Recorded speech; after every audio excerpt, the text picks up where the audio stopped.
বোকা বিয়া হয়ে যাবে, আমি কি করব? আমি থাকবো কি করে রে?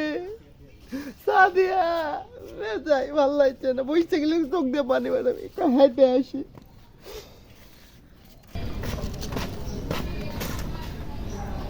আরে উস্তাদ, তোরও মন খারাপ? আসলাম তোর কাছে একটু সেল করতে, তোরও মন খারাপ হয়ে গেল? কে রে উস্তাদ, কি হয়েছে তোর? তোর মন খারাপ কে? আর কোশ না রে, আমার মালটার আজকে বিয়ে হয়ে যাচ্ছে। কোষ কি রে? কোন এলাকা তোর মালের বাড়ি? উত্তরপাড়ার দক্ষিণ সাইডে পশ্চিম পাশে আমার মালের বাড়ি। কোষ কি রে? ওই এলাকার তো আমার মালের বাড়ি। নাম কি, নাম কি, মালের নাম কি? সিদ্দিকের বেটি সাদিয়া আমার জীবনটা শেষ করে দিল, আমি কি করবো? কোষ কি রে? ওইটা তো আমারও মাল ছিল রে। কোশ কি রে মামুর বেটা?